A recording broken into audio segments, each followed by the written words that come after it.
Today we're looking at Charlaine Harris's Aurora Teagarden series. This you probably recognize as the reason why you haven't seen reviews in a couple months.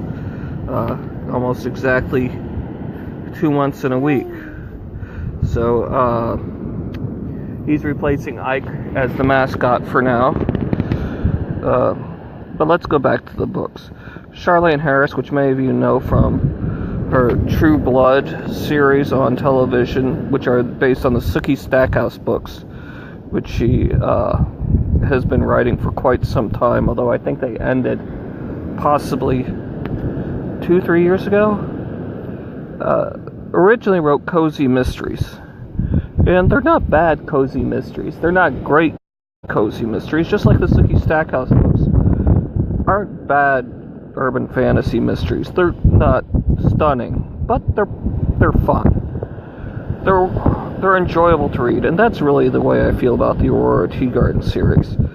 It's very calm. There's not much happens in it through the first 2/3 of the book, then everything that's in action occurs in the last third of each book. And so when you get to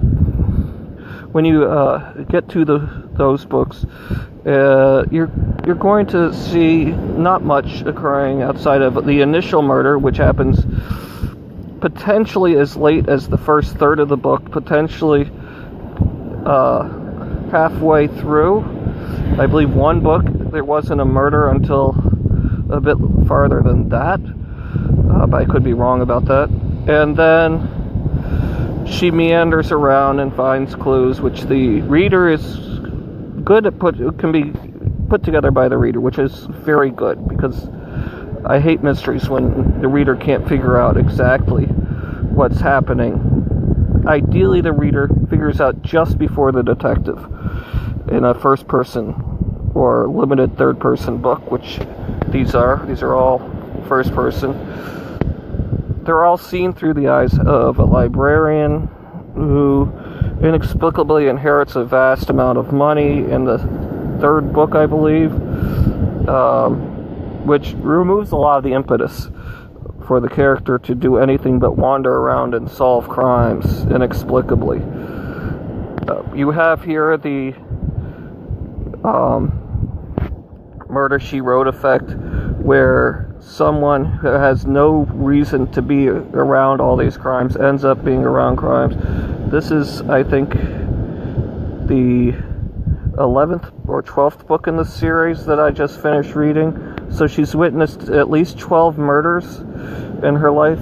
Actually more, because there's a lot of these are multiple murder books, and it becomes rather difficult to defend, because she does her best not to interfere with the police, which is what you should do as a citizen, but not necessarily what you should do as a character in a book. And so,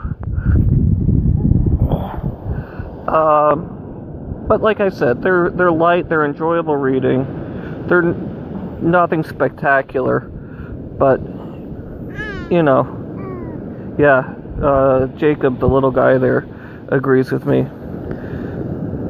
If you have time and you want a fun cozy that's not going to really change your world, it's definitely not on par with Agatha Christie, for example, then these are good books, which I'm sure your library has.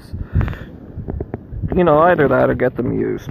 Do not buy these new. So, anyways, this has been Joseph Cadotte for Old Sins Reviews, signing off. As soon as I can... They keep on moving the...